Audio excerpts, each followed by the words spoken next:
रायगड जिल्ह्यातील 10 नगर परिषदांमध्ये सार्वत्रिक निवडणुकांसाठी राजकीय तापमान चांगलं चढलं असून उमेदवारी अर्ज दाखल करण्याच्या शेवटच्या दिवशी उमेदवारी अर्जांचा अक्षरशः पाऊस पडलाय।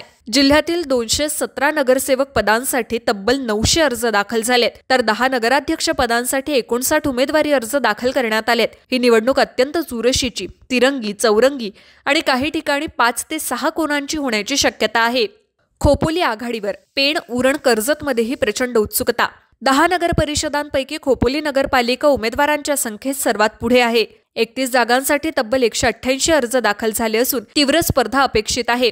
पेणमध्ये 103, कर्जतमध्ये 92 तर उरणमध्ये 78 अर्ज दाखल झालेत। नगर परिषद निहाय प्राप्त नगरसेवक पदांची नामांकनांची संख्या: खोपोली 31 जागांसाठी 188 अर्ज, अलिबाग 20 जागांसाठी 75 अर्ज, श्रीवर्धन 20 जागांसाठी 68 अर्ज, मुरुड जंजिरा 20 जागांसाठी 74 अर्ज, रोहा 20 जागांसाठी 78 अर्ज, महाड 20 जागांसाठी 57 अर्ज, पेण 24 जागांसाठी 103 अर्ज, उरण 21 जागांसाठी 78 अर्ज, कर्जत 21 जागांसाठी 92 अर्ज, माथेरान 20 जागांसाठी 87 अर्ज, एकूण अर्ज 900।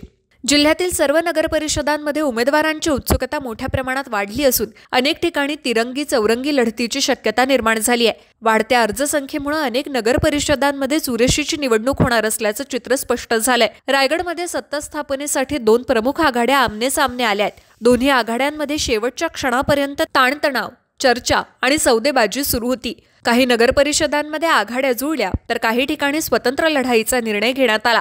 नगराध्यक्ष पदांसाठी 59 अर्ज, अनेकत्र थेट बहुकोनी लढत। नगराध्यक्ष पदांसाठी मिळालेल्या 59 अर्जांवरून जिल्ह्यातील जनतेची निवडणुकीतील उत्सुकता आणि प्रत्येक घटकाचा सत्तेसाठी झटाटलेपणा स्पष्ट दिसत आहे। अनेक नगर परिषदांमध्ये महायुतीचा उमेदवार, परिवर्तन आघाडीचा उमेदवार, बंडखोर, स्थानिक, अपक्ष अशा बहुकोनी लढतींमुळे मतविभाजनाचा मोठा धोका राहणार आहे।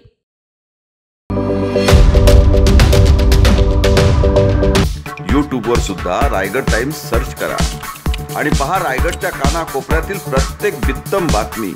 आणि हो, लगेच सबस्क्राइब बटनवर क्लिक करायला विसरू नका। रायगड टाइम्स, आपलं चॅनल, आपला आवाज।